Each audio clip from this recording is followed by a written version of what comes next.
نحمده ونصلي على رسوله الكريم أما بعد فقد قال الله تبارك وتعالى في كتابه المبين وهو أصدق الصادقين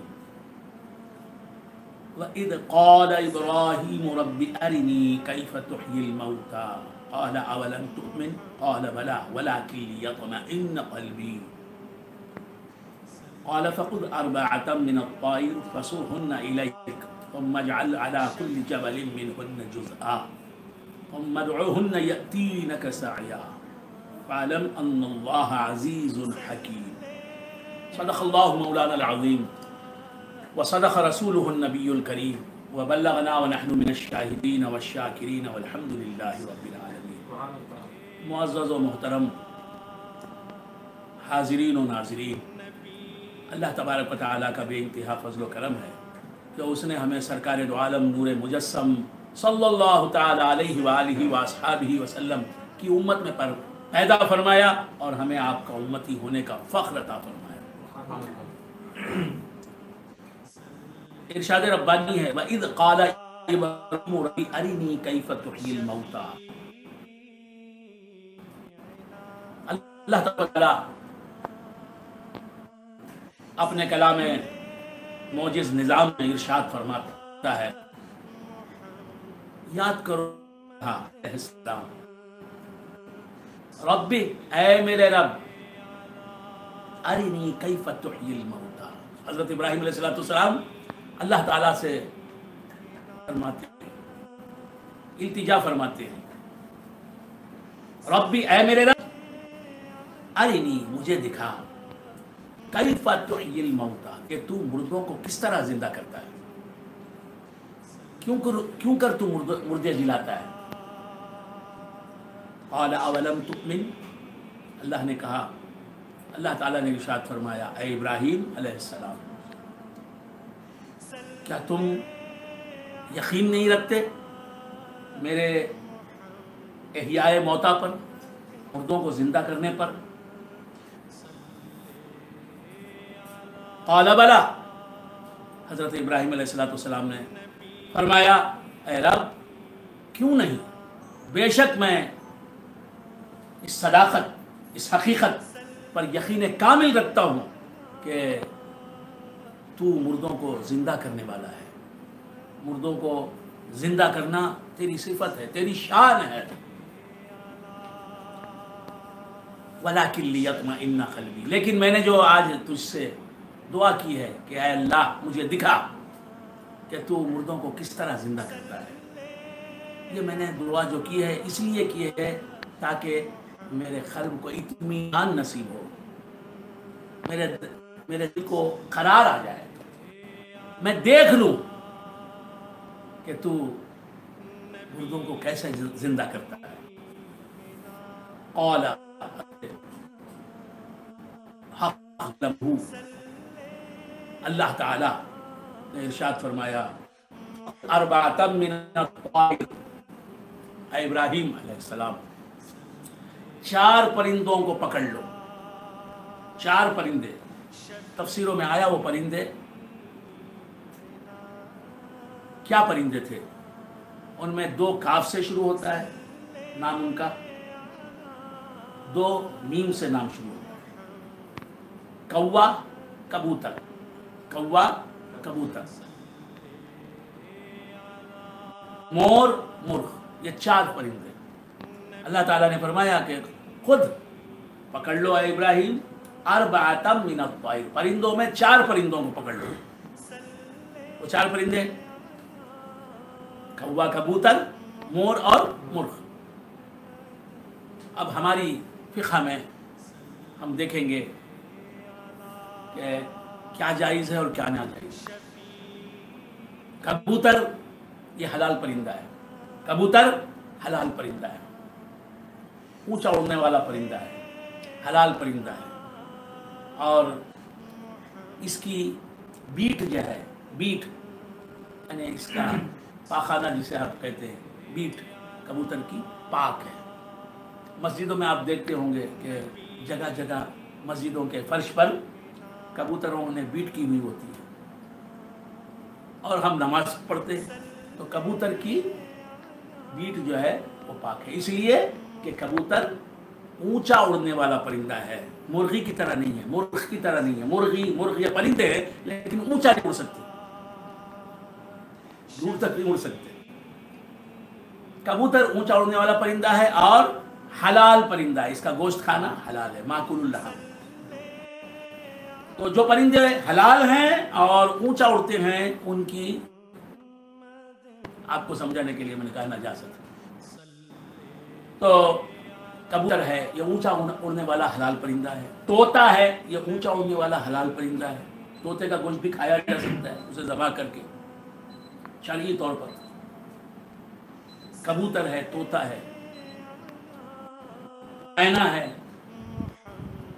یہ اونچے اڑنے والے پرندے ہیں اور ان کا گوشت کھانا بھی جائز ہے اور ان کی بیٹ پاک۔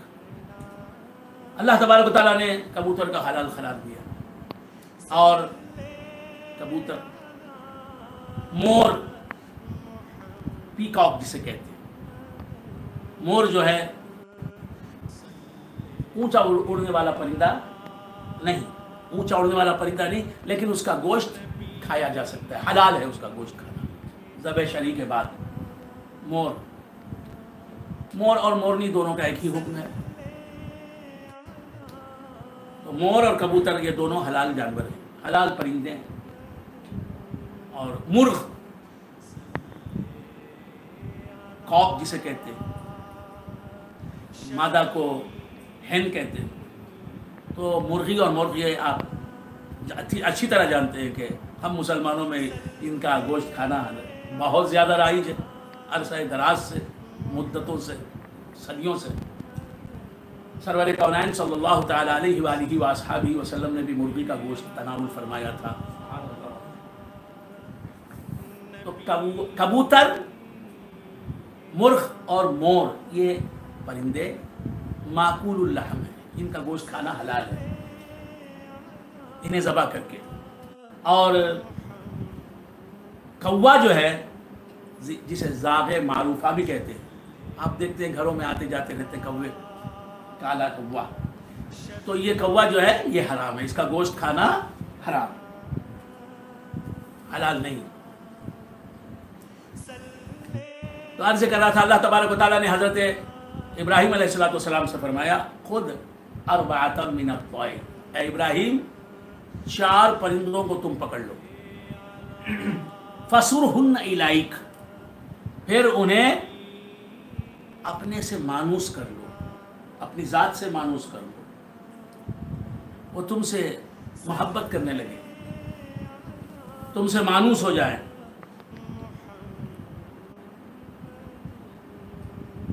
فَصُرْهُنَّ إِلَيْكَ ثُمَّ اجْعَلْ عَلَى كُلِّ جَبَلٍ مِّنْهُنَّ جُزْءًا، کوا، کبوتر، مور، مرغ، 2 کاف 2 میم، 2 کاف 2 میم کو ذبح کرو، ذبح کر کے ان کے ٹکڑے ٹکڑے کر دو، ان کے گوشت کے ٹکڑے ٹکڑے، خیمہ بنا دو ان کے گوشت کا، کوے کے گوشت کا خیمہ کرو، کبوتر کے گوشت کا خیمہ بناؤ۔ لفظ ہے خیمہ، ساؤتھ انڈیا میں کیا کہتے ہیں؟ خیمہ، خیمہ ٹینٹ کو کہتے ہیں، خیمہ ٹینٹ کو کہتے ہیں، اور خیمہ خے سے آتی ہے، خے سے لکھا جاتا ہے، خے، اور قیمہ قاف سے ہے، قاف یہ میم ہے، قیمہ۔ یہاں الٹی گنگا بہتی ہے، ہمارے یہاں مدراس میں، بنگلور میں قیمے کو خیمہ کہتے ہیں۔ بازار سے خیمہ آیا ہوں آج، خیمہ، اور حاضرین کرام خیمہ نہیں کہنا چاہیے، قیمہ جو کھایا جاتا ہے، اور ایک ہے ٹینٹ، اسے کہتے ہیں خیمہ۔ تو عرض کر رہا تھا کہ ان کا خیمہ بنا، کبوتر کے گوشت کا خیمہ، یعنی ٹکڑے ٹکڑے کرو، چھوٹے چھوٹے ٹکڑے کرو، کوے کے گوشت کا خیمہ بناؤ، خیمہ کر دو کوے کے گوشت کو، مور کے گوشت کو، مرغ کے گوشت کو ذبح کر کے ان کے ٹکڑے کر دو، اور پھر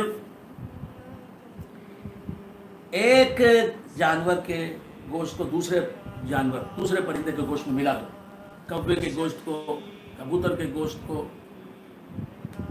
مور اور مرغ کے گوشت کو آپس میں ملا دو، جدا نہ رہیں، چاروں کے گوشت۔ اس کے بعد فرمایا ثم اجعل على كل جبل منهن جزءا، مختلف پہاڑوں پر، کئی پہاڑوں پر یہ گوشت جو ہے ملا ہوا، 4 پرندوں کا گوشت یکجا ہو گیا ہے، اکٹھا ہو گیا ہے۔ اب اس گوشت کو مختلف پہاڑوں پر رکھ دو، کچھ گوشت وہ ایک پہاڑ پر، دوسرے گوشت کو، کچھ گوشت کو اور ایک پہاڑ پر، اس طرح اس گوشت کو مختلف پہاڑوں پر رکھ دو۔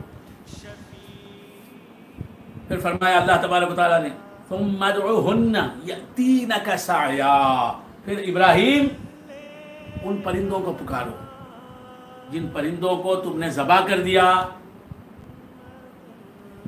اور پھر ان کے گوشت کا خیمہ کر دیا، پھر ان کے گوشت کو آپس میں ملا دیا، کوا، کبوتر، مور، مرغ سب کا گوشت ایک فارم میں آ گیا ہے، ایک جگہ ہو گیا ہے، ایک جا ہو گیا ہے۔ تو اس گوشت کو تم نے مختلف پہاڑوں پر رکھ دیا۔ اب جو پرندے پہلے زندہ تھے، ذبح ہونے سے پہلے، ٹکڑے ہونے سے پہلے، ان پرندوں کو ناموں سے پکارو، کوا آجا، کوے آجا، کبوتر آجا، مور آجا، مرغ آجا۔ تو اللہ تبارک و تعالیٰ ارشاد فرماتا ہے یأتینک سعیا ثم ادعوهن، ادعو یہ امر کا صیغہ ہے، جواب امر ہے، یأتینک سعیا، وہ دوڑتے ہوئے اپنے پاؤں پر دوڑتے ہوئے تمہارے پاس ابراہیم آ جائیں گے۔ تو یہاں کیا بات معلوم ہوئی کہ مردے انسان نہیں، انسان اللہ کی تمام مخلوقات میں افضل ہے، اعلیٰ ہے، اشرف ہے، سپیریئر ہے۔ جمادات یعنی زمین، پہاڑ، ٹیلے، راکس، ندیاں، تالاب، جمادات کہلاتے، جمادات۔ جمادات سے افضل ہے نباتات کی قسم، پلانٹس۔ جمادات سے پتھر، مائنس، ٹیلے، پہاڑ، پانی، آگ، ہوا، ان سب چیزوں سے افضل ہے، اعلیٰ ہے، اشرف ہے پلانٹس کی دنیا، نباتات کی دنیا، درخت، پودے، ہریالی، بیلیں۔ جمادات سے نباتات افضل، اور نباتات سے حیوانات افضل۔ حیوانات یعنی اینیملس، گائے، بیل، گدھا، حرام جانور اور حلال جانور، جانوروں کی دنیا افضل۔ پھر جانوروں کی دنیا سے افضل کائنات ہے انسانوں کی، عالم انسانیت، انسان افضل ہے۔ جمادات سے، مٹی پتھر سے نباتات افضل ہیں، پلانٹس سے افضل ہیں اینیملس، جانور، حیوانات، اور حیوانات سے افضل ہیں، اعلیٰ ہیں، برتر ہیں، سپیریئر ہیں انسان۔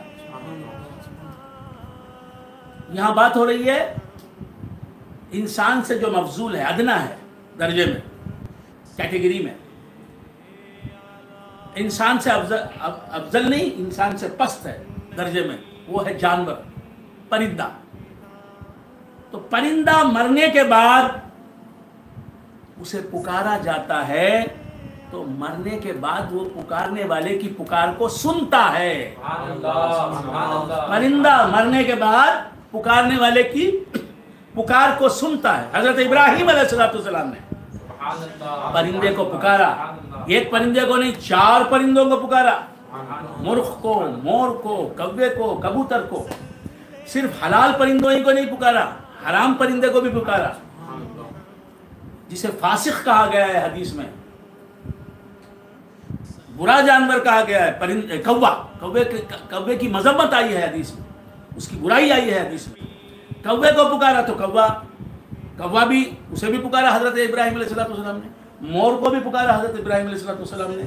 مرغ کو بھی پکارا حضرت ابراہیم علیہ السلام نے. اور کبوتر کو بھی پکارا. حلال جانوروں کو بھی، حرام جانور کو بھی پکارا. تو سب جانور ایک ہی طرح سے سنتے ہیں. کوے نے بھی سنا، آپ نے پکارا کوے آ جا، کوے نے سن لیا. کس حالت میں سنا؟ زندگی کی حالت میں نہیں سنا، مرنے کے بعد سنا. مور نے بھی سنا، مرغ نے بھی سنا، کبوتر نے بھی سنا. زندگی ان کی ختم ہو گئی، زندگی نہیں رہی. اور پھر اس کے بعد ان کا جسم بھی ٹکڑے ٹکڑے ہو گیا اور وہ ایک دوسرے میں مل گئے. ان کے اجزائے جسم، پارٹس آف دی باڈی ایک دوسرے سے مل گئے. اس کے باوجود اس حالت میں حضرت ابراہیم علیہ السلام پکارتے ہیں تو کوا، کبوتر، مور، مرغ، یہ پرندے حضرت ابراہیم علیہ السلام کی پکار کو سنتے ہیں. تو ہم انسان، اور انسانوں میں بھی مومن، موحد، اللہ کے ولی کو اگر پکاریں ان کے وصال کے بعد، تو وہ کیوں ہماری پکار کو نہیں سنیں گے؟ ہم یہاں مدراس میں رہ کر یا غوث پکاریں تو ہمارا یہ عقیدہ ہے کہ وہ بغداد میں ہماری آواز سنتے ہیں. ہم مدراس میں رہ کر پکارتے ہیں یا خواجہ المدد، یا خواجہ مدد کیجئے، بگڑی بنائیے، ہماری جھولی بھریے، تو ضرور غریب نواز ہماری پکار سنتے ہیں. یہ قرآن کہہ رہا ہے، قرآن کہہ رہا ہے. تو بندگان خدا، بعض لوگ کہتے ہیں کہ نہیں وہ تو ایک وقت کی بات تھی. یہاں ایک وقت کی بات تھی، کب کہا گیا ہے؟ ایک وقت کی بات تھی. یہ قرآن میں یہ نہیں کہا نا کہ یہ صرف ابراہیم علیہ السلام پکاریں کوے کو، کبوتر کو، مور کو، مرغ کو. مرنے کے بعد تو کوا، کبوتر، مور، مرغ ہی سنتا ہے. ابراہیم پکاریں تو سنتا ہے، دوسرا پکارے تو سنتا نہیں. یہ سب نہیں ہے قرآن میں. جو عام ہے اسے خاص کرنے کی ہم کو اجازت نہیں، جو مطلق ہے اسے مقید کرنے کی ہمیں اجازت نہیں. قرآن نے یہ بتا دیا کہ پکارنے والا پکارتا ہے تو مرنے کے بعد بھی مرنے والا سنتا ہے. اور وہ انسان نہیں ہے سننے والا، حیوان ہے، جانور ہے، وہ سنتا ہے. تو مرنے والا سنتا ہے. تو بندے اللہ تعالیٰ کے حکم سے سنتا ہے مرنے والا، خود سے نہیں سنتا. حضرت ابراہیم علیہ السلام نے کوے کو پکارا کہ کوے آ جا، تو کوے خود نہیں سنا اللہ کی مدد کے بغیر. اللہ نے اسے سننے کی طاقت، اللہ نے اسے سننے والا بنایا تو وہ سننے لگا. ابراہیم علیہ السلام کی آواز اس نے سنی. تمام پرندے جو تھے، کوا، کبوتر، مور، مرغ، انہوں نے اللہ تعالیٰ کے حکم سے، تائید خداوندی سے، اللہ کی مدد سے، اللہ کے ارادے سے، مشیت سے سنا. اور پھر ہم بھی یہی کہتے ہیں کہ غوث اعظم خود نہیں سنتے اللہ کی مدد کے بغیر ہماری پکار. اللہ انہیں سننے والا بناتا ہے، وہ سنتے ہیں. خواجہ اجمیری رضی اللہ تعالیٰ عنہ کو اللہ سننے والا بناتا ہے، وہ سنتے ہیں. اللہ کے حکم سے سنتے ہیں، اللہ کی مدد سے سنتے ہیں، اللہ کی تائید سے سنتے ہیں. تو بندگان خدا، اس آیت سے یہ معلوم ہوا کہ مردے سنتے ہیں. یہی عقیدہ ہے اہل سنت و جماعت کا کہ مردے سنتے ہیں. اسی لیے جب ہم خبروں پر سے گزرتے ہیں تو اللہ تبارک و تعالیٰ کے حبیب نے ہمیں حکم دیا کہ کیا کہیں؟ السلام علیکم یا اہل القبور کہیں. اے خبروں والے لوگوں، اے خبروں میں رہنے والے لوگوں، تم پر سلامتی ہو. سلام کسے کیا جاتا ہے؟ سننے والے کو کیا جاتا ہے یا نہیں سننے والے کو کیا جاتا ہے؟ سلام کسے کیا جاتا ہے؟ زندے کو کیا جاتا ہے یا مردے کو کیا جاتا ہے؟ زندے کو کیا جاتا ہے. آپ کا زندہ بھائی آتا ہے آپ کے سامنے تو آپ کہتے ہیں السلام علیکم. دوست آتا ہے زندہ، حالت زندگی میں آپ کے پاس آتا ہے تو آپ کہتے ہیں السلام علیکم. تو خبروں پر سے جب گزرتے ہیں، قبرستانوں پر سے جب گزرتے ہیں تو مسلمان کیا کہتے ہیں؟ السلام علیکم یا اہل القبور، اے خبروں والے لوگوں تم پر سلامتی ہو. تو مطلب کیا نکلا کہ خبروں میں جو رہتے ہیں وہ لوگ سنتے ہیں اور وہ لوگ زندہ ہیں. دنیا کی زندگی جب ختم ہو جاتی ہے تو ایک دوسری زندگی ملتی ہے, اسے کہتے ہیں برزخی زندگی, برزخی حیات. برزخی حیات, کافر مر جائے بھی تو اس کی زندگی دنیا کی ختم ہوتی ہے, برزخی زندگی اس کی سٹارٹ ہو جاتی ہے. برزخی زندگی سے کافر جو مرنے والا ہے وہ بھی زندہ رہتا ہے برزخی زندگی سے. برزخی حیات سے مسلمان جو مر جاتا ہے وہ بھی عالم برزخ میں برزخی حیات سے, اس عالم کی حیات سے زندہ رہتا ہے. یہ عقیدہ ہے اہل سنت و جماعت کا. تو مردے سنتے ہیں, جتنے لوگ بھی خبروں میں چلے گئے وہ سب سنتے ہیں, وہ زندہ ہیں, دنیاوی زندگی سے نہیں, دنیاوی زندگی کے ذریعے نہیں, وہ برزخی زندگی کے ساتھ زندہ ہیں. انبیاء علیہ السلام کی شان یہ ہے کہ ان کے وصال کے بعد, وصال ظاہری کے بعد, ان کی وفات کے بعد انہیں دنیاوی زندگی ہی لوٹا دی جاتی ہے. انہیں دنیاوی زندگی, حصی زندگی, حقیقی زندگی, جسمانی زندگی عطا کی جاتی ہے. اور عام آدمی کو, خواہ وہ مسلمان ہو یا کافر, خواہ وہ نیک ہو یا بد, مرنے کے بعد ایک زندگی ملتی ہے, اسے برزخی حیات, برزخی زندگی کہتے ہیں. برزخی زندگی کے ساتھ جتنے کفار مرے ہیں آج تک, حضرت آدم علیہ السلام کے زمانے سے لے کر حضرت آدم علیہ السلام کے زمانے کے بعد بھی کافر پیدا ہوئے. کفار جو تھے ان کی اکثریت آدم علیہ السلام کے زمانے کے بعد بھی ہوئی. یہ کہ آپ کوئی کافر ہو گیا آپ کے زمانے میں تو یہ ممکن ہے, ہوا بھی ہے, واقع بھی ہے. تو حضرت آدم علیہ السلام کے زمانے سے لے کر اب تک جتنے بھی کفار مرے ہیں وہ سب زندہ ہیں. ہزاروں سال کی زندگی ان کی چل رہی ہے. وہ زندگی برزخی زندگی ہے, دنیاوی زندگی نہیں. لیکن انبیاء کی زندگی وصال کے بعد, وفات کے بعد دنیاوی زندگی ہوتی ہے. جس طرح وہ وصال سے پہلے, وفات سے پہلے, اپنی موت سے پہلے, سمجھانے کے لیے موت کا لفظ استعمال کر رہا ہوں, موت تو طاری ہوتی ہے انبیاء علیہ السلام پر, لیکن عام آدمی کی موت اور ہے, ان کی موت اور ہے. تو انبیاء علیہ السلام کی وفات کے بعد پھر انہیں دنیاوی زندگی دے دی جاتی ہے. جس طرح وہ وفات سے پہلے زندہ تھے اسی طرح زندہ رہتے ہیں. یہ عقیدہ ہونا چاہیے اہل سنت و جماعت کا, یہ عقیدہ ہے, ہر مسلمان کا یہ عقیدہ ہونا چاہیے. وہی صحیح العقیدہ مسلمان. تو عرض کر رہا تھا کہ کبوتر, کوا, مور, مرغ مرنے کے بعد وہ زندہ تھے. دنیاوی زندگی ان کی ختم ہو گئی تھی, ایک اور زندگی انہیں ملی تھی. اور پھر وہ سن رہے تھے. حضرت ابراہیم علیہ السلام نے انہیں بلایا, سنا. تو حضرت ابراہیم علیہ السلام نے اللہ کے حکم سے کوے کو جو مر گیا تھا اسے پکارا, مور کو جو مر گیا تھا اسے پکارا, مرغ کو جو مر گیا تھا اسے پکارا, اور مارا خود حضرت ابراہیم علیہ السلام نے. اور جناب کبوتر جو مر گیا تھا اسے پکارا, مرے ہوئے جانوروں کو پکارا. تو مرا ہوا جانور سنتا ہے پکارنے والے کی پکار, اور مرا ہوا جانور دور سے پکارتا ہے, پکار سنتا ہے. دیکھیے حضرت ابراہیم علیہ السلام اور پہاڑ, کوئی فاصلہ ہوگا نا. پہاڑ ایک ہے پہاڑ کی بلندی اور ایک ہے وادی, زمین. حضرت ابراہیم علیہ السلام زمین پر رہ کر پہاڑ پر جس کا گوشت ہے اس جانور کو پکار رہے ہیں, تو دور سے پکار سن رہا ہے. حضرت ابراہیم علیہ السلام کی پکار سن رہا ہے, اور حضرت ابراہیم علیہ السلام نے اللہ کے حکم سے پکارا ہے مردوں کو. معلوم یہ ہوا مردوں کو اس دنیا سے جو رخصت ہو چکے ہیں وہ اللہ والے, ان کو پکارنا ہرگز ناجائز نہیں ہو سکتا.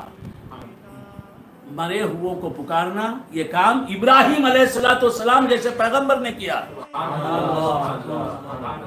حضور انور صلی اللہ تعالی علیہ وآلہ وآصحابہ وسلم کے بعد تمام پروفٹس میں, تمام پیغمبروں میں مقام ہے حضرت ابراہیم علیہ السلام. انہوں نے پکارا. تو گزرے ہوئوں کو پکارنا یہ برا کام نہیں ہو سکتا، مرے ہوئوں کو پکارنا شرک نہیں ہو سکتا، کیونکہ شرک ہر نبی کی شریعت میں حرام ہے، ناجائز اور شرک رہا، بد عقیدگی اور گمراہی رہا، لہذا حضرت ابراہیم علیہ السلام کی شریعت میں بھی شرک حرام تھا، ناجائز تھا، گناہ کبیرہ تھا، تمام کبائر سے بڑا گناہ کبیرہ تھا، لہذا حضرت ابراہیم علیہ السلام نے جب مرے ہوئوں کو پکارا ہے، جانوروں کو، تو معلوم یہ ہوا کہ مرے ہوئوں کو پکارنا حرام نہیں، ناجائز نہیں، بدعت سیئہ نہیں، اور شرک نہیں، کفر نہیں، گمراہی نہیں۔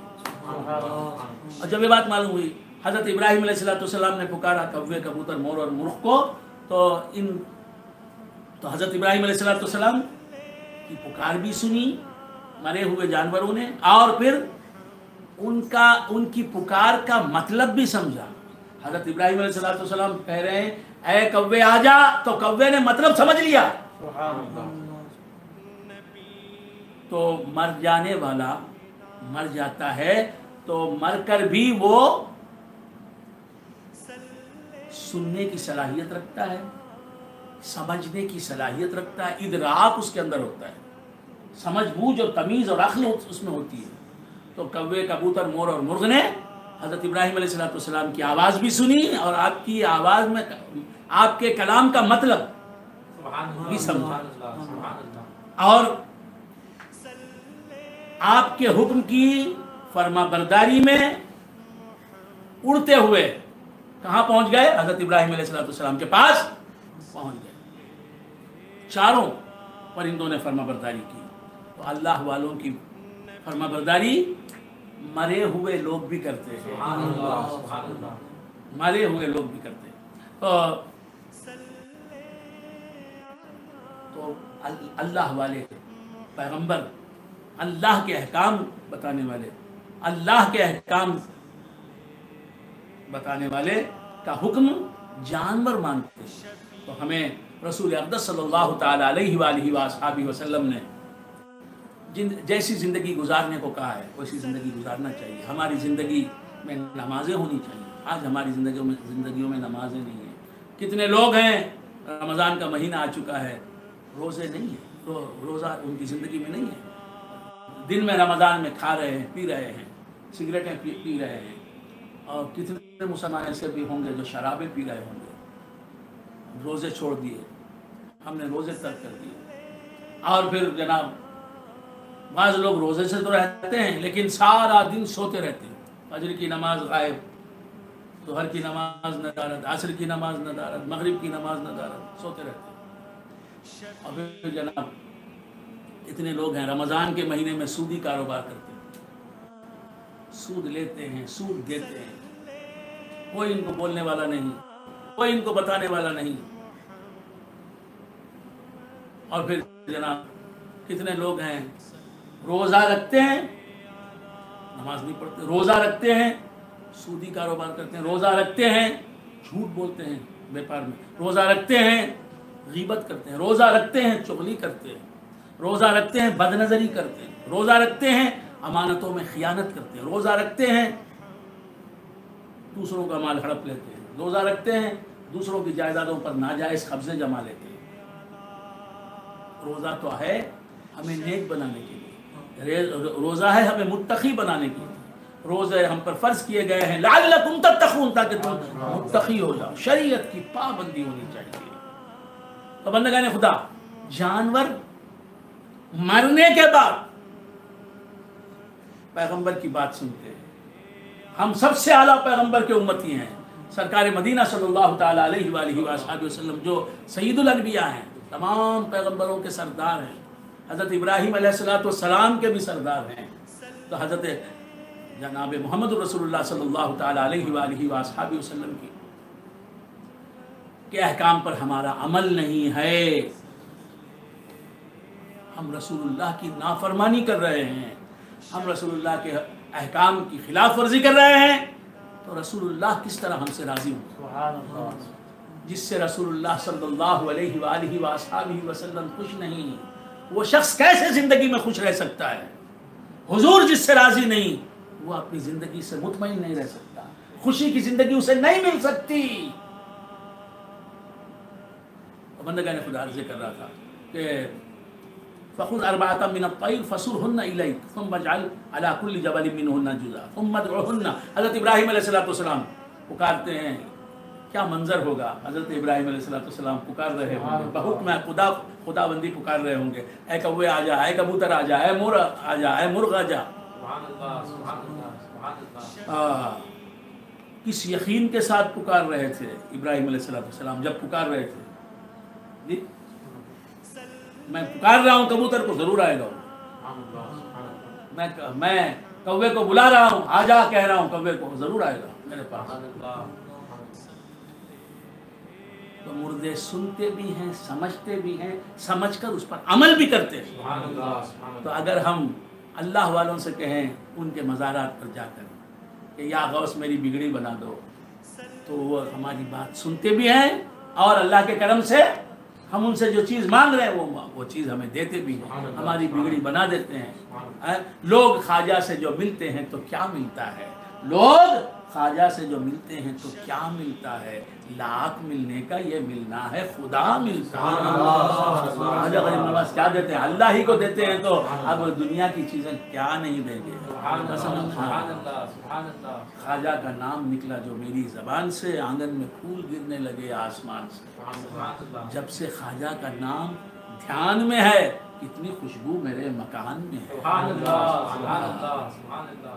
تو عرض کر رہا تھا جناب حضور غوث الثقلین رضی اللہ تعالیٰ عنہ کو پکارنے والا کبوتر کو پکار رہے ہیں حضرت ابراہیم علیہ السلام، اسے بلا رہے ہیں کہ آ جا، تو وہ آ رہا ہے۔ غریب نواز کو ہم کہیں گے مدد کرو۔ ابراہیم علیہ السلام محتاج نہیں ہے کبوتر کے، کبوتر نہیں آیا، ان کے حکم پر عمل نہیں کیا تو ابراہیم علیہ السلام کا کوئی نقصان ہونے والا نہیں۔ لیکن اگر ہم خواجہ سے درخواست کریں خواجہ مدد کرو، اگر وہ نہ کریں تو ہماری زندگی کیسے بن سکتی ہے، ہمارا نقصان ہونے والا ہے۔ تو غریب نواز رحمۃ اللہ علیہ کو ہم پکارتے ہیں تو وہ ہماری پکار ضرور سنتے ہیں، ہماری مدد کرتے ہیں۔ تو بندگان خدا یأتینک سعیا وَعْلَمْ أَنَّ اللَّهَ عَزِیزٌ حکیم، اللہ تبارک و تعالیٰ فرماتا ہے کہ اے ابراہیم یہ جان لے کہ اللہ تبارک و تعالیٰ غالب ہے، حکمت والا ہے، اس کے ہر کام میں حکمت ہے۔ جب یہ بات معلوم ہوئی، اللہ تبارک و تعالیٰ ارشاد فرماتا ہے بہت سے لوگ بخالت کی مائزری، بہت سے لوگ مائزر ہوتے ہیں، کنجوس ہوتے ہیں، بخیل ہوتے ہیں۔ بخالت اللہ کو بہت ناپسند ہے، بہت ناپسند ہے۔ بیوی کا نفقہ نہیں دیتے، بیوی کو روٹی کپڑا مکان فراہم نہیں کرتے، باپ محتاج ہے، مفلس ہے، اسے کھانا پرووائڈ نہیں کرتے، ماں غریب اسے گھر میں نہیں رکھتے، در بدر پھر رہی ہے، اس کا نفقہ ادا نہیں کرتے، بیٹی کا نفقہ ادا نہیں کرتے، 5-6 سال کی بچی ہے، بیوی کھانے کو ترس رہی ہے، پیسہ رکھتے لیکن بیوی کو دینا پسند نہیں، نفقہ ادا نہیں کرتے، صدقات واجبہ ادا نہیں کرتے،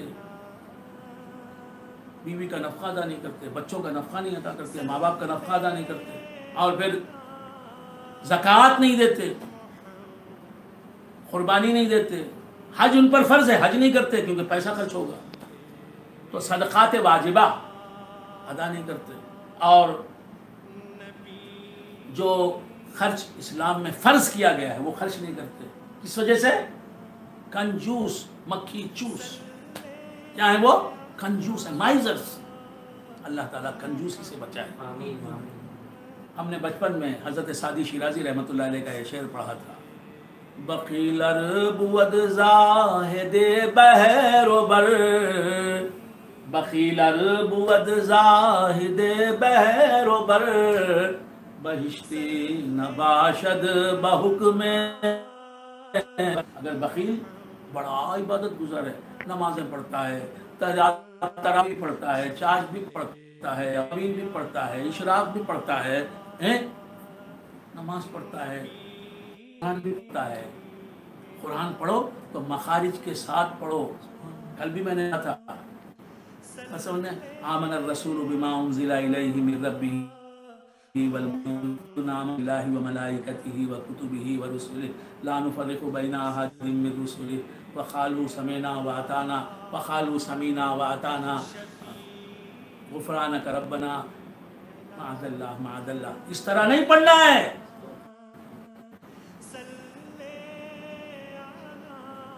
اما یتساءلون عن النبأ العظیم الذی هم فیہ مختلفون ثم لا سیعلمون ألم نجعل الأرض مهادا والجبال أما يتساءلون عن النبأ العظيم الذي هم فيه مختلفون كلا سيعلمون ثم كلا سيعلمون ألم نجعل الأرض مهادا والجبال أوتادا وخلقناكم أزواجا. سبحان الله. قل هو الله. ایسا پڑھنا ناجائز ہے. اللہ تعالیٰ ہمیں سمجھنے کی توفیق مرحمت فرمائے. آپ لوگ اکتا گئے دوستو؟ اکتا گئے ساتھیوں؟ اتنی جلدی اکتا گئے آپ لوگ؟ ہاں تو عرض کر رہا تھا اکتا ہے نہیں نا. جو لوگ دور سے سن رہے ہیں وہ اکتا گئے نہیں سن کا معنی اور ہے، الحمد کا معنی اور ہے. آنے والے امام کے پیچھے پڑھنا چاہیے یا اس کے الحمدللہ رب العالمین الرحمن الرحیم مالک یوم الدین. ایسے امام ایسا پڑھا رہا ہے تو اس کے پیچھے نماز نہیں پڑھ رہا تھا. قل اعوذ برب الفلق قل اعوذ برب الفلق من شر ما خلق ومن شر غاسق اذا وقب. کیا تھا میں بھول گئے جی.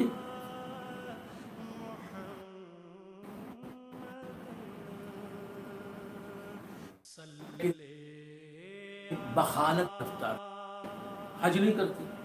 حج فرض ہے.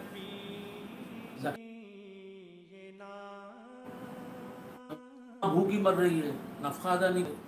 باپ ترس رہا ہے کھانے کو ہمالے کو اسے نہیں دیتے. تو یہ بخالت بہت بری ہے. بخیل اربوت زاہد بہروبر. سعدی شیرازی رحمۃ اللہ علیہ فرماتے ہیں، بہت بڑی اسلامی شخصیت فرماتے ہیں کہ بخیل اگر زاہد بہروبر بھی ہو جائے، یعنی خشکی اور سمندروں پر عبادت کرنے والا، خشکی میں بھی عبادت کرتا ہے، سمندروں میں بھی جاتا ہے تو عبادت کرتا ہے، سمندروں پر سفر کرتا ہے تو بھی عبادت کرتا ہے. بہشتی نباشت بحکم خبر. ایسا بخیل جو ہے وہ جنتی نہیں ہو سکتا. کیوں کہ وہ صدقات واجبہ ادا نہیں کرتا، فرض زکوٰۃ نہیں دیتا، حج نہیں کر رہا ہے، قربانی نہیں دے رہا ہے، نفقہ ادا نہیں کرتا ہے. تو بندگان خدا، اللہ تبارک و تعالیٰ ارشاد فرماتا ہے کہ جو سخی ہوتا ہے، سخی کون؟ زکوٰۃ دینے والا، حج کرنے والا، قربانی ادا کرنے والا، ماں باپ کا نفقہ ادا کرنے والا، بیوی بچوں کا نفقہ ادا کرنے والا. اس کے یہ صدقات واجبہ ہے. زکوٰۃ یہ صدقات واجبہ ہے. قربانی یہ فطرہ دینا، فطرہ یہ صدقات واجبہ میں آتا ہے.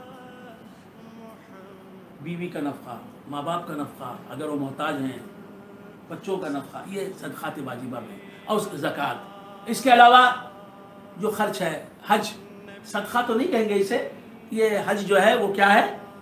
ایسا خرچ ہے. حج ایسی عبادت ہے جس میں مالی عبادت بھی ہے شامل اور جسمانی عبادت بھی. مال سے بھی اور جسم سے بھی عبادت ہوتی ہے حج میں.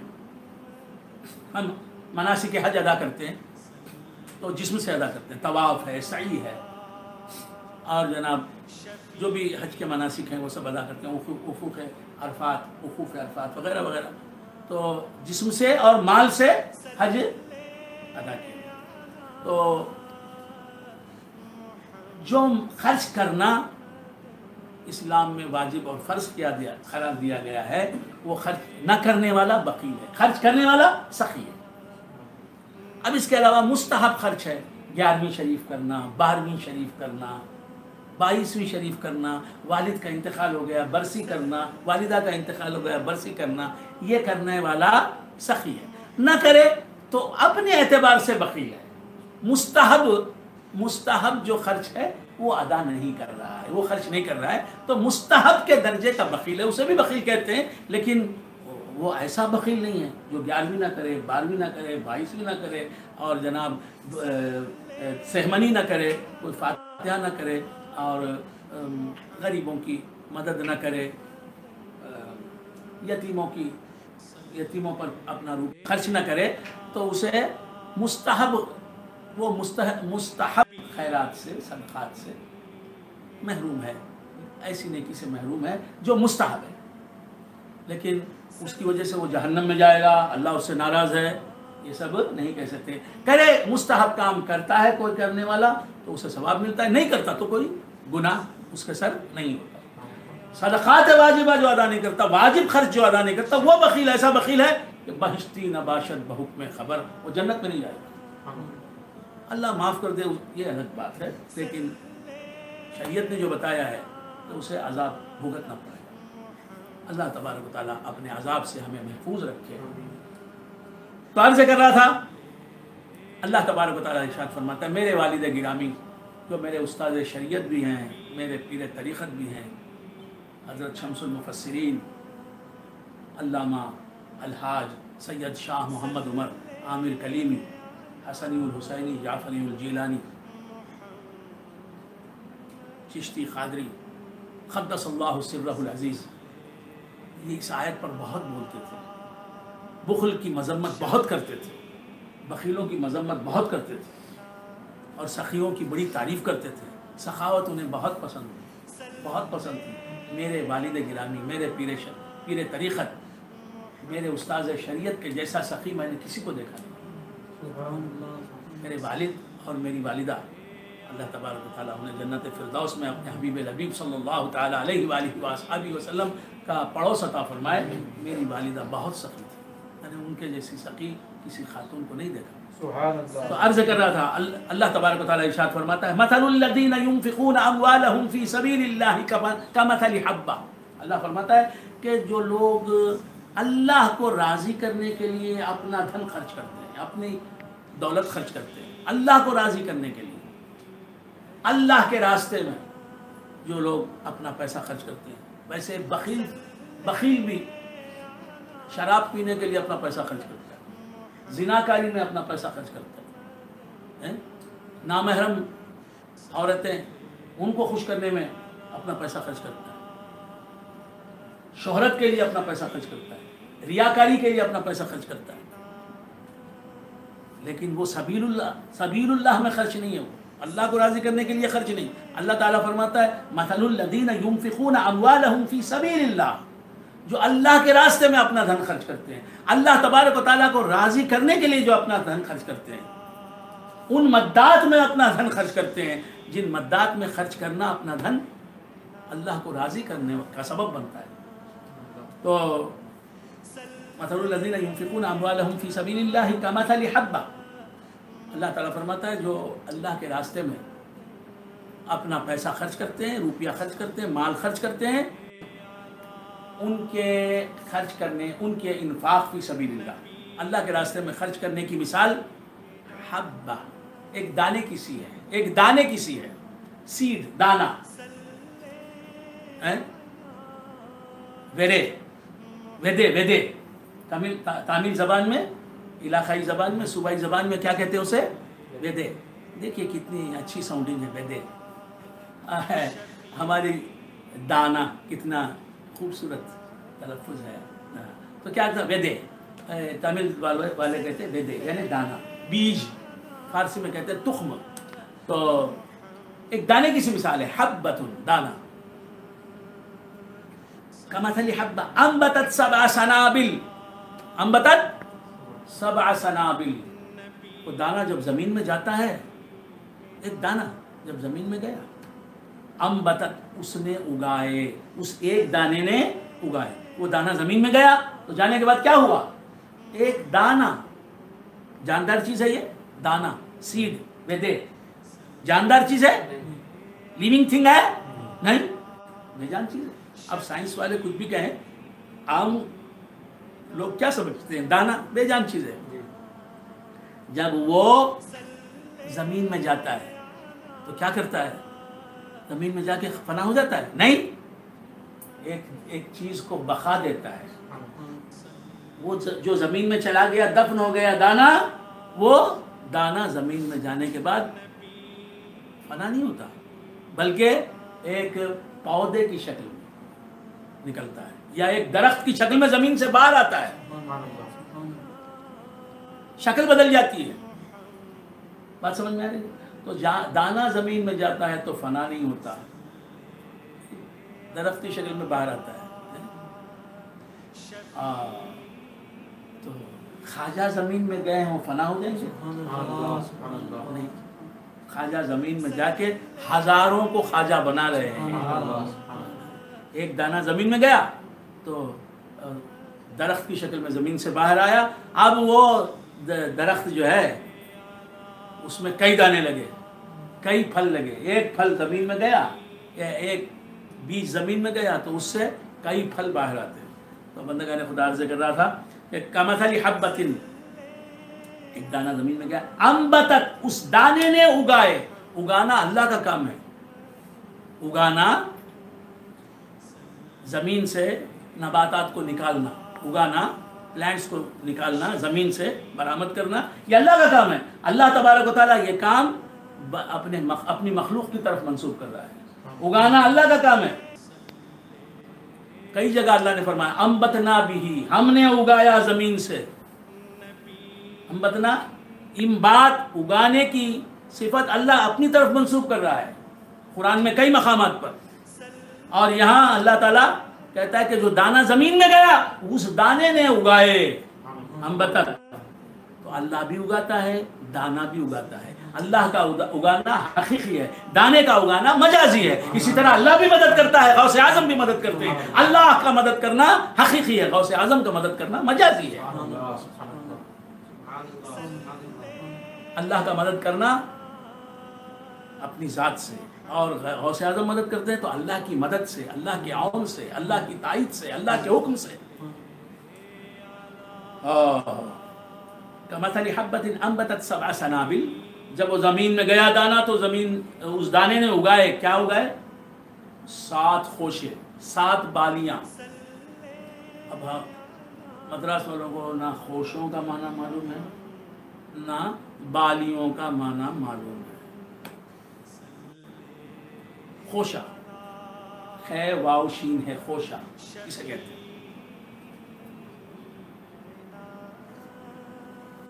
کون بولے گا؟ حاضرین کرام، انگریزی میں خوشے کو کیا کہتے ہیں؟ بنچ. خوشہ، بنچ ہے خوشہ. ہاں خوشہ.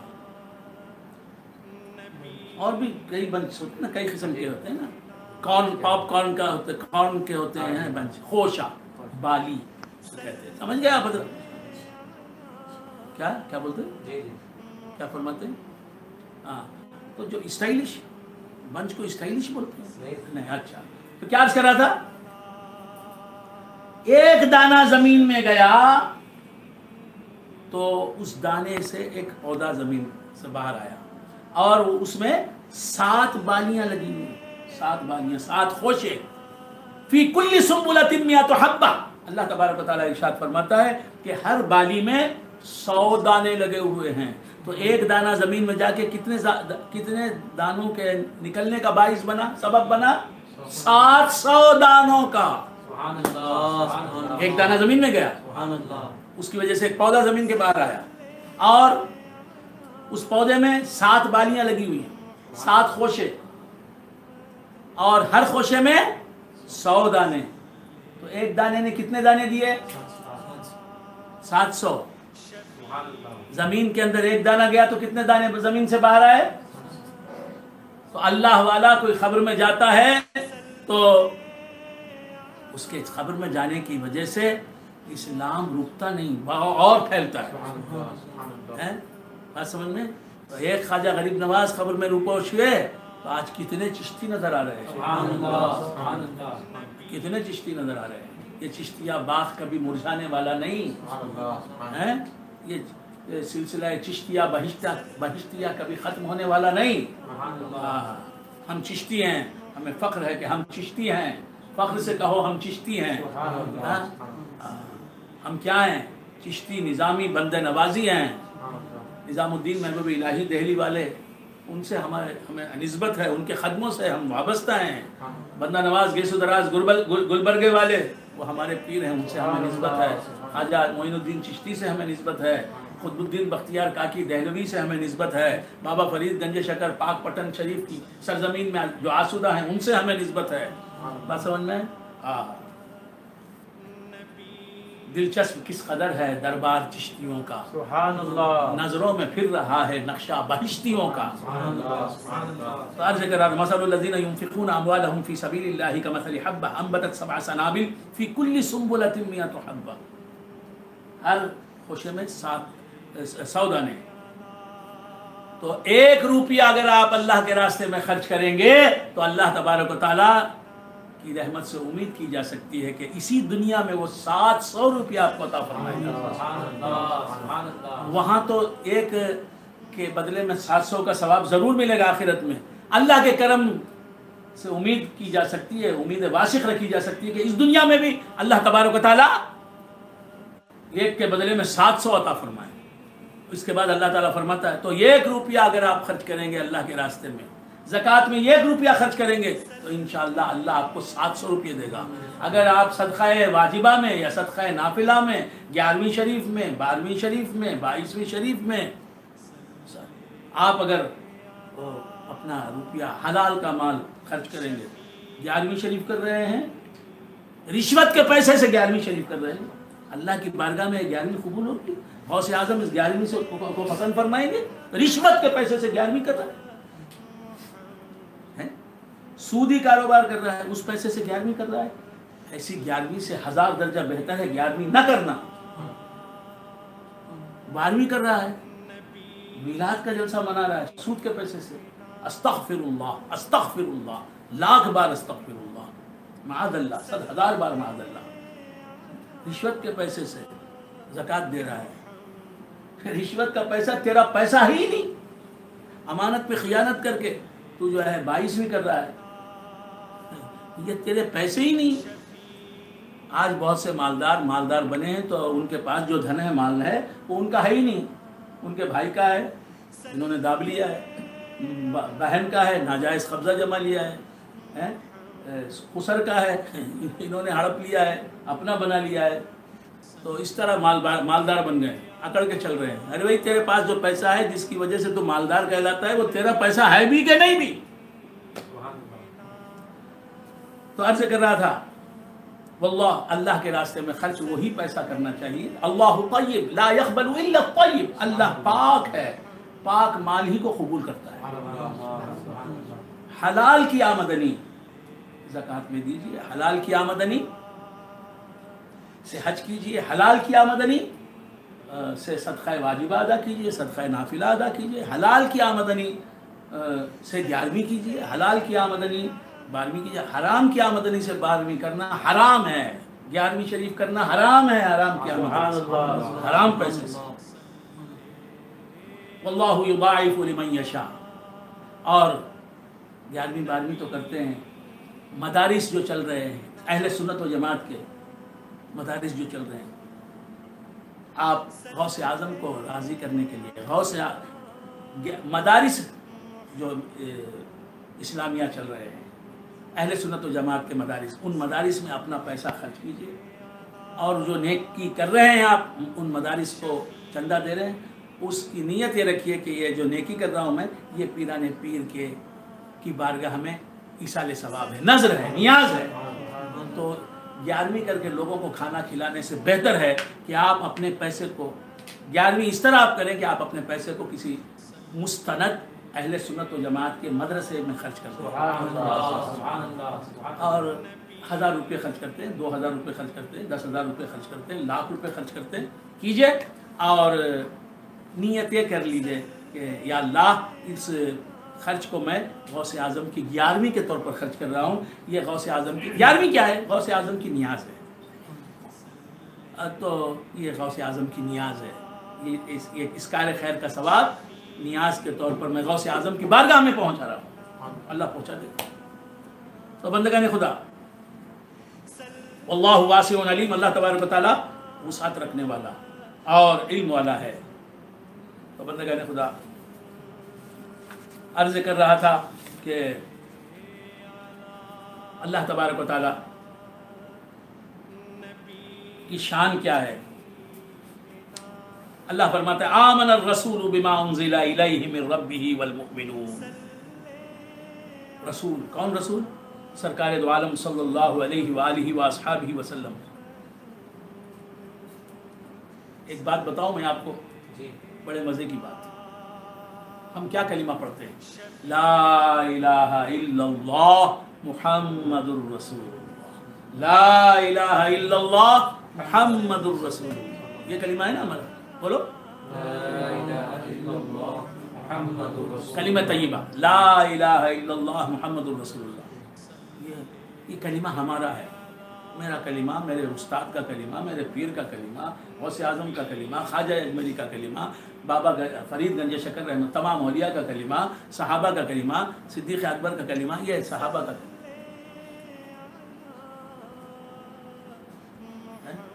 سرکار دو عالم صلی اللہ علیہ وآلہ وآصحابہ وسلم کیا کلمہ پڑھتے تھے؟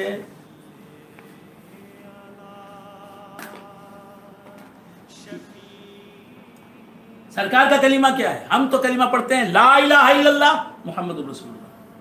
حضور کا کلمہ کیا؟ حضور کیا کلمہ پڑھتے ہیں؟ لا الہ الا اللہ انا رسول اللہ. لا الہ الا اللہ انا رسول اللہ، نہیں ہے کوئی معبود سوائے اللہ کے، میں اللہ کا رسول ہوں. ہم کہیں گے محمد الرسول اللہ، حضور کیا کہیں گے؟ انا رسول اللہ. ایک مرتبہ سرکار دو عالم صلی اللہ تعالی علیہ وآلہ وآصحابہ وسلم نے اذان دی. کیا کیا؟ اذان دی. تو اذان میں سرکار نے کیا فرمایا؟ اشہد ان لا الہ الا اللہ، اشہد ان لا الہ الا اللہ. اس کے بعد فرمایا اشہد انی محمد الرسول اللہ، اشہد انی محمد الرسول اللہ. کیا کلمات ہوگی، کیا آواز ہوگی، کیا سما ہوگا جب حضور اذان دے رہے ہیں.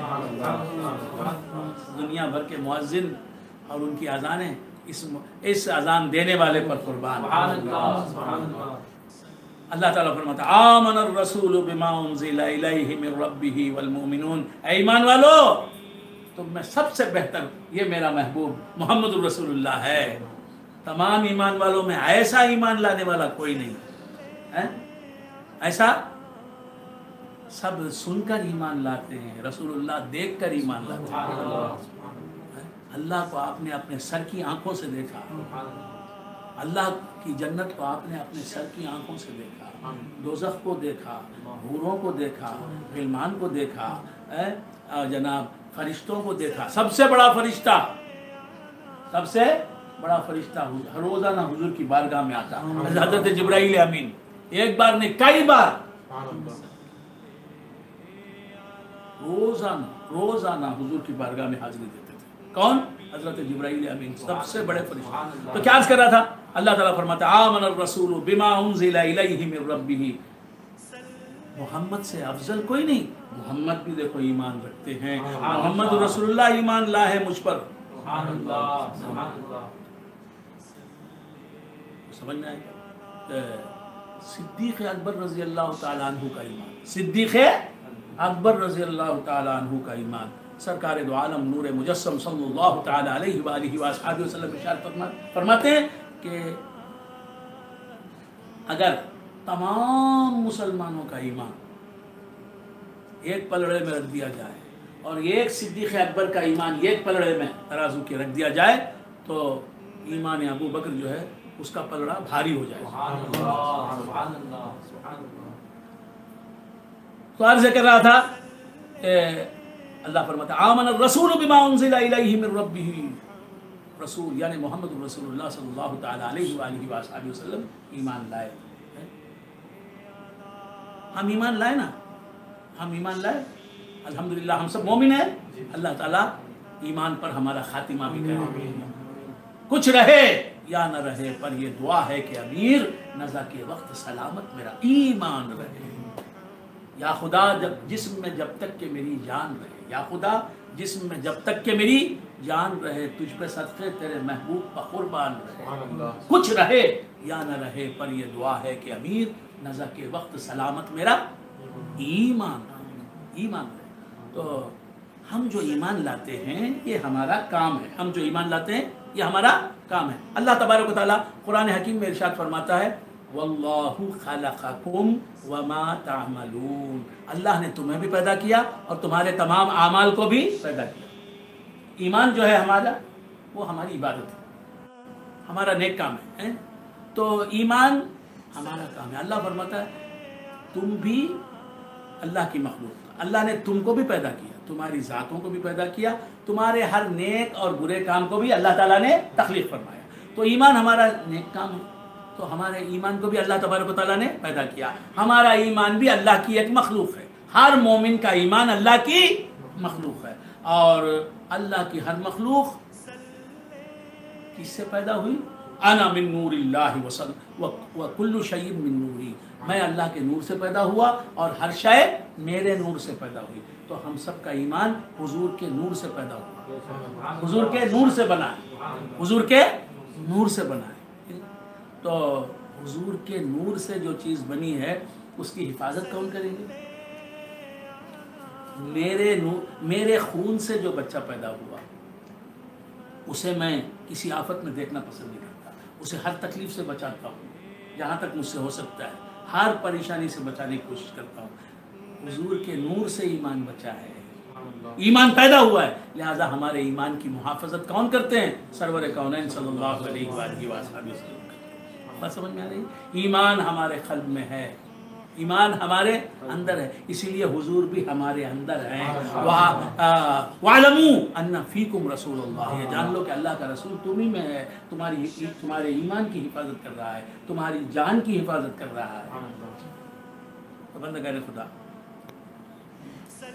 ہم مومن بننے کے لیے ایمان کے محتاج ہیں، اور حضور کے نور کا ایمان محتاج ہے۔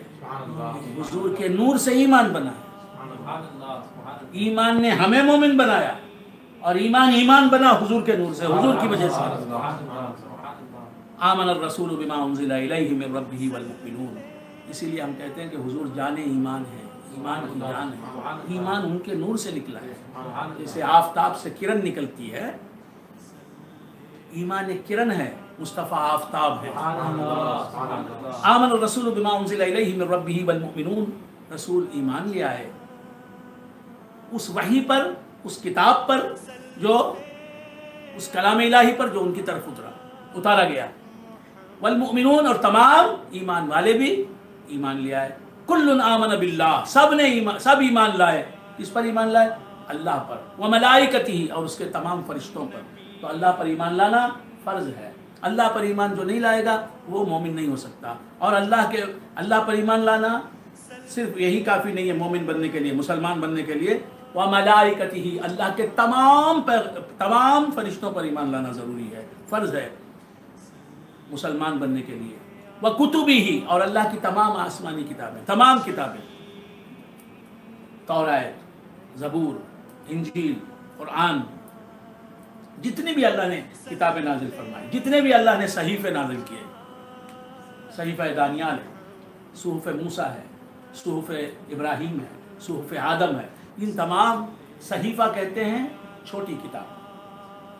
اللہ نے جو چھوٹی کتاب نازل فرمائی اسے کہتے ہیں صحیفہ، اس کی جمع ہے صحف۔ اور جو اللہ تبارک و تعالیٰ نے بڑی کتابیں نازل فرمائی ان کو کہتے ہیں کتاب۔ کتاب ہے انجیل، کتاب ہے توراۃ، کتاب ہے زبور، کتاب ہے قرآن حکیم۔ قرآن حکیم سے بھی بڑا حجم ہے تورات کا، والیوم، حجم سمجھتے ہیں؟ نہیں سمجھتے، حجم، زخامت، والیوم، اب بھی نہیں سمجھے؟ اچھا، تو کیا عرض کر رہا تھا؟ توراۃ قرآن سے بڑی، زبور قرآن سے زیادہ ہے حجم اس کا۔ تو عرض کر رہا تھا کہ اللہ تبارک و تعالیٰ نے بڑی کتابیں نازل کی، توراۃ اللہ نے موسیٰ علیہ السلام کو عطا کی، انجیل عیسیٰ علیہ السلام کو، زبور داؤد علیہ السلام کو، اور سرکار دو عالم صلی اللہ علیہ وآلہ وسلم کو قرآن عطا فرمایا۔ اور بعض پیغمبروں کو صحیفے عطا فرمائے، بعض پیغمبروں کو کتاب بھی دی، صحیفے بھی دی۔ موسیٰ علیہ السلام کو توریت کتاب بھی دی، بڑی کتاب بھی دی، اور چھوٹی چھوٹی کتابیں بھی، 10 کتابیں، 10 چھوٹی کتابیں، صحیفے بھی موسیٰ علیہ السلام کو اللہ تعالیٰ نے عطا فرمائی۔ تو عرض کر رہا تھا یہ سب باتیں ذہن نشین رکھیں، صحیفہ کسے کہتے ہیں، کتاب کسے کہتے ہیں، وَكُتُبِهِ، اور تمام اللہ کی نازل کردہ کتابوں اور صحیفوں پر ایمان لانا شرط اسلام ہے، شرط ایمان ہے، ضروریات دین میں شامل ہے۔ لا نفرق بین احد من رسلہ، ایمان والے کیا کہتے ہیں؟ لا نفرق بین احد من رسلہ، ہم کسی بھی پیغمبر کے درمیان فرق نہیں کرتے۔ کیا مطلب؟ نفس رسالت میں ہم سب رسولوں کو مانتے ہیں کہ سب کو نفس رسالت ملا ہے۔ اصل نبوت کے اعتبار سے ہر نبی برابر ہے، یکساں ہے، ایکول ہے۔ اصل رسالت کے اعتبار سے ہر رسول یکساں ہے۔ لا نفرق بین احد من رسلہ، ہاں درجے میں تفاوت ہے۔ جو درجہ حضرت ابراہیم علیہ السلام کو ملا ہے وہ درجہ موسیٰ علیہ السلام کو نہیں ملا، عیسیٰ علیہ السلام کو نہیں ملا، آدم علیہ السلام کو نہیں ملا، اسماعیل علیہ السلام کو نہیں ملا، شاہجہاں علیہ السلام کو نہیں ملا، دانیال علیہ السلام کو نہیں ملا، شموئیل علیہ السلام کو نہیں ملا۔ اور جو رتبہ محمد رسول اللہ کو ملا ہے وہ ابراہیم علیہ السلام کو بھی نہیں ملا۔ رتبے میں سب سے بڑھ کر پیغمبروں میں کون ہے؟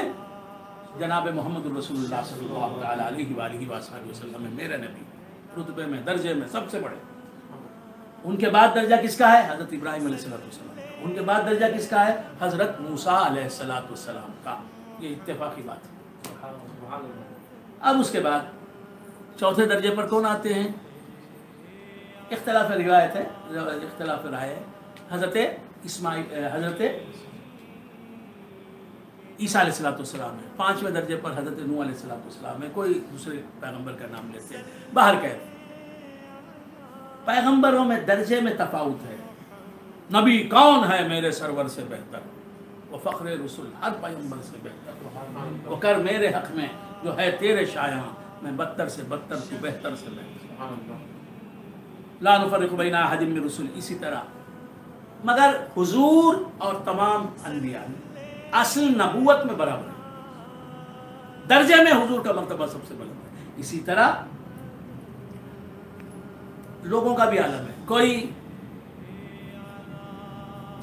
سید ہے، دوسرا سید ہے، سید ہونے کے اعتبار سے دونوں کا مرتبہ بلند ہے، دونوں کا مرتبہ ایک ہے، لیکن ایک سید عالم ہے، ایک سید جاہل ہے، تو عالم جو ہے جاہل سے بڑھ گیا۔ سید ہونے میں دونوں برابر ہیں، عالم اور جاہل دونوں برابر ہیں، لیکن ایک عالم ہے ایک جاہل ہے، تو جاہل سے 1000 گنا عالم بہتر ہے۔ آپ سمجھ رہے ہیں؟ ایک ہے جاہل ہے سید ہے، ایک ہے سید ہے عالم ہے، اور عالم ہونے کے ساتھ ساتھ متقی اور پرہیزگار بھی ہے، عامل بھی ہے قرآن و حدیث پر۔ تو آپ کون بڑھ گیا جاہل سے؟ وہ کئی اعتبار سے بڑھ گیا، عمل بھی کر رہا ہے، متقی بھی ہے اور علم بھی رکھتا ہے۔ آپ سمجھ رہے ہیں؟ تو اس طرح ایک ہے شاگرد، ایک ہے استاد، ایک ہے شاگرد، ایک ہے استاد۔ اب شاگرد کس کا احترام کرے گا؟ استاد کا۔ آپ سمجھ رہے ہیں؟ یہ نہیں کہہ سکتا شاگرد کے ہم سب برابر ہیں، یہ نہیں کہہ سکتا۔ اور ایک بھائی چھوٹا ہے ایک بھائی بڑا ہے، دو بھائی ہیں، ایک چھوٹا ایک بڑا۔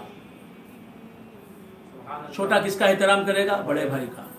بیہقی کی حدیث ہے، بیہقی کی حدیث ہے، سرکار دو عالم نور مجسم صلی اللہ تعالی علیہ وآلہ وآصحابہ وسلم فرماتے ہیں، حق کبیر الاخوۃ علی صغیرہم حق الوالد علی ولدہ۔ بڑے بھائی کا حق چھوٹے بھائیوں پر ایسا ہے جیسا کہ باپ کا حق اس کی اولاد پر ہے۔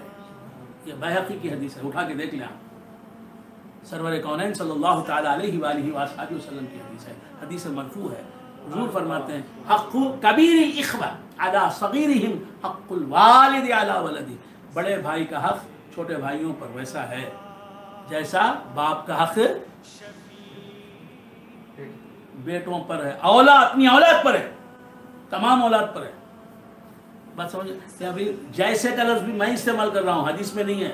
حق کبیر الاخوتی علی صغیرہم حق الوالدی علی ولدی. حدیث میں تو یہ آیا کہ بڑے بھائی کا حق چھوٹے بھائیوں پر وہ ہے، الفاظ کے اعتبار سے بڑے بھائیوں کا حق چھوٹے بھائیوں پر وہ ہے جو باپ کا حق اس کی اولاد پر ہے.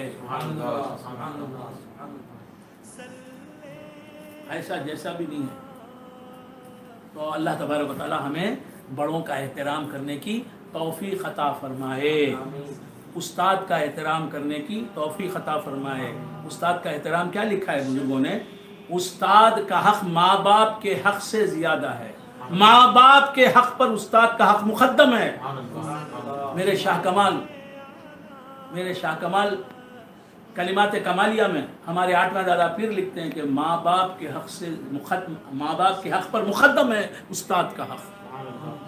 جہاں استاد بیٹھے وہاں بیٹھنا نہیں چاہیے شاگرد کو، یہ آداب ہیں استاد کے. حضرت علی کرم اللہ وجہہ، مولا علی کرم اللہ وجہہ کیا فرماتے ہیں؟ مولا علی کرم اللہ وجہہ کیا فرماتے ہیں؟ من علمنی حرفا فقد سیرنی عبدا. مولا علی فرماتے ہیں، باب مدینۃ العلم جو ہے وہ فرماتے ہیں کہ جس نے مجھے ایک حرف سکھایا، صرف ایک حرف سکھایا، اس نے مجھے اپنا غلام بنا لیا. من علمنی حرفا فقد سیرنی عبدا. جس نے مجھے ایک حرف سکھایا، ایک لیٹر سکھایا، اس نے مجھے اپنا غلام بنا لیا. عبدا ان شاء باع و ان شاء عتق. اگر وہ چاہے تو مجھے بازار میں لے جا کے بیچ دے، میں اس کا غلام ہوں، وہ میرا مالک ہے. وہ چاہے تو مجھے بازار میں لے جا کے بیچ دے یا مجھے آزاد کر دے. کیا مقام ہے استاد شریعت کا. یہ استاد شریعت کی بات بول رہا ہوں، جس نے تم کو سکھایا کہ اللہ کون ہے، اللہ کی ذات کیا ہے، اللہ کی صفات کیا ہیں، اللہ کے رسول کا مقام کیا ہے، اہل سنت و جماعت کے عقائد کیا ہیں، غلط پیری مریدی کیا ہے، صحیح پیری مریدی کیا ہے، الہاد کیا ہے، توحید کیا ہے، غیبت کی کیا تباہ کاریاں ہیں، ماں باپ کا مقام کیا ہے، حرام کیا ہے، حلال کیا ہے. یہ ہے استاد شریعت. اس کی برابری نہیں کرنا چاہیے. اس کی برابری کریں گے تو دنیا میں بھی مار پڑے گی، آخرت میں بھی عذاب و نکال کا سامنا کرنا پڑے گا. تو لا نفرق بین احد. تو دو بھائی ہیں، دونوں سید ہیں. تو ایک شاگرد ہے، ایک استاد ہے. تو شاگرد کس کا احترام کرے گا؟ استاد کا احترام کرے گا. عزت کسے دے گا؟ سمجھ میں آئی بات؟ ہاں.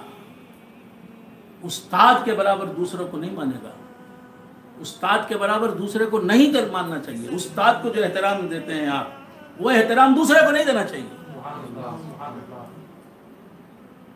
یہ سب کتابوں میں لکھا ہے.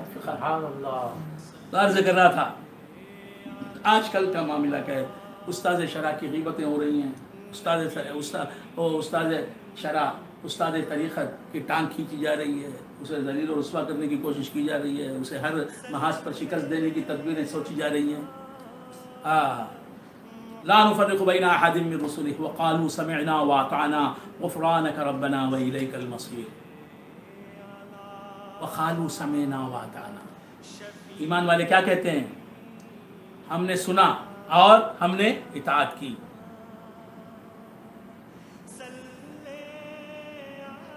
غفرانک ربنا والیک المصیر. ہم تجھ سے تیری مغفرت طلب کرتے ہیں اے رب. والیک المصیر، اور تیری طرف لوٹ کے جانا ہے ہمیں. اللہ تعالیٰ فرماتا ہے لا یکلف اللہ نفسا الا وسعها. بہت غور سے سنیں، بہت غور سے سنیں.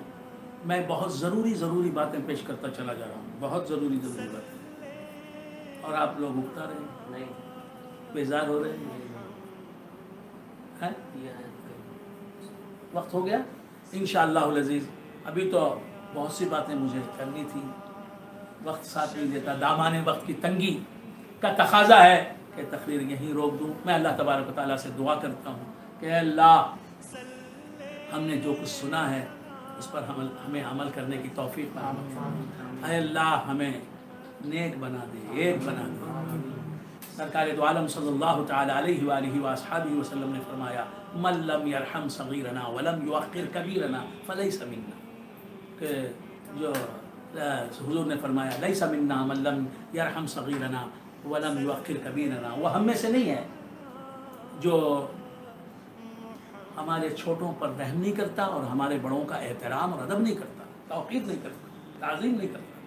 اے اللہ ہمیں بڑوں کی تعظیم کرنے والوں میں شامل فرما، اے اللہ ہمیں چھوٹوں پر شفقت اور رحم کرنے کی توفیق عطا فرما۔ ان بھائیوں کو جو اپنے چھوٹے بھائیوں پر ظلم کرتے ہیں، ان کا دل دکھاتے ہیں، ان کا حق چھینتے ہیں، ان پر انہیں سب و شتم کرتے ہیں، انہیں نیک توفیق عطا فرما۔ اے اللہ رمضان مبارک جس طرح گزارنا چاہیے اس طرح گزارنے والوں میں ہمیں شامل فرما۔ اے اللہ جو بیمار ہیں انہیں شفاء کلی عطا فرما۔ اے اللہ میرے قریبی عزیز، میرے نسبتی برادر جناب ڈاکٹر سجاد ظہیر صاحب کو صحت عطا فرما، عافیت عطا فرما، صحت عطا فرما، عافیت عطا فرما، ان کی عمر دراز فرما، صحت کاملہ عاجلہ مستمرہ کے ساتھ ان کی تمام دعائیں قبول فرما، ان دونوں جہاں میں انہیں روشن مستقبل عطا فرما۔ پروردگارہ جن جو بیمار ہیں انہیں شفاء کلی عطا فرما۔ اے اللہ اس کرونا وائرس کے مرض سے ہمیں محفوظ رکھ، تمام عالم اسلام سے اس مصیبت کو ٹال دے مولا، ٹال دے مولا، کرم فرما، رحم فرما۔ جن حضرات نے تجھ سے دعا کی ہے، جائز دعائیں کی ہیں، ان مسلمانوں کی دعائیں قبول فرما بجاہ سیدنا مولانا غوث الثقلین الغوث العظم رضی اللہ تعالیٰ عنہ۔ سبحان ربک رب العزت عما یصفون وسلام علی المرسلین والحمد للہ۔